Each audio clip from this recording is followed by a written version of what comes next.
Okay, so I'm on a walk with my dog Poe now. We are at a park in downtown, which is really nice. It's a huge park, and I'm happy because I finally reset my sleep schedule. So basically today I woke up at 7 a.m. without an alarm. Yesterday I woke up at 4 a.m. without an alarm. The day before I woke up at 3:30 a.m. without an alarm.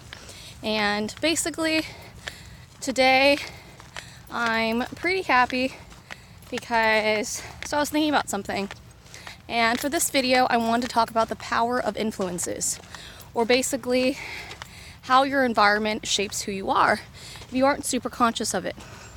And something that I've noticed is that, like, if you're around really, really bad influences, like people who will encourage unhealthy relationships, whether it's emotionally abusive, verbally abusive, physically, sexually abusive, that your sort of baseline on normal behavior changes, where you're starting to think name calling is normal. You start to think that, like, relationship rape is normal. It can still be rape even if you're in a relationship with someone. You start to think things like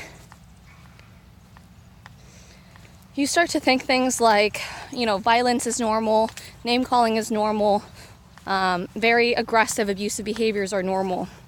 And I'm gonna admit, I grew up in a really abusive household, super abusive household.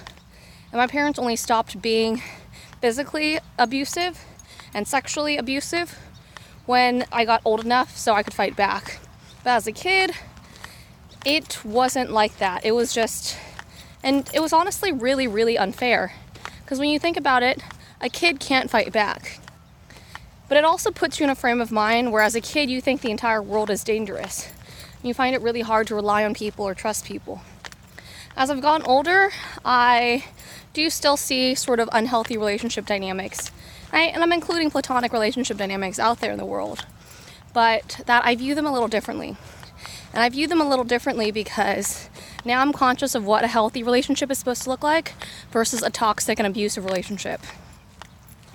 And I think something that I've done, fully aware of, is that, in a healthy relationship, you have boundaries. In an unhealthy relationship, there are no boundaries. And I think that's one of the easiest ways to figure out if it's a healthy relationship or an unhealthy relationship. Because in unhealthy relationships, if you say, "Don't touch me," they won't listen and they'll touch you anyway. In a healthy relationship, if you say, "That hurts my feelings," in a healthy relationship, if you say, "This hurts my feelings," they won't do it again because they respect the relationship. In an unhealthy relationship, if you say, "This hurts my feelings," they'll do it again because they want to hurt you and they want to push your buttons.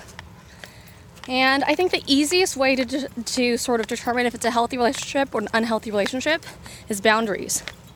If they respect your boundaries, it's closer to a healthy relationship. If they disrespect your boundaries, it's closer to an unhealthy relationship.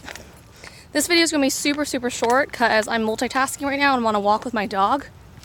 But I think in being able to define healthy relationships from unhealthy relationships, it's very easy for me to recognize how I want to prioritize my time in my day-to-day life. And I think with unhealthy relationships in my life that I've noticed, I've tried so many times to burn the bridge. So many times to burn the bridge by even hurting them so that they won't come back. And they don't even get it. They don't get it. They don't get that I'm trying to burn the bridge and they keep trying to come back to me. And I think that's something that I've noticed a long time ago, is that in an unhealthy relationship, if you say, "I don't want to talk to you anymore," they won't listen. Even if you try to say mean things so that they leave you alone, they won't listen. In a healthy relationship, if you say, "I don't want to talk anymore," people will respect that, nothing will happen. And it's like a little detail. But it's little details like this that show you healthy dynamics versus unhealthy dynamics. And what I've noticed is that I don't want to spend time with anyone, any situation, or any group that puts me in a situation where I think that abusive behaviors are normal. So if you're looking to figure out how to identify a healthy relationship versus an unhealthy relationship, see how people respond when you put up boundaries. Will they respect your boundaries, or will they completely disregard them? Okay, and I will see you next time.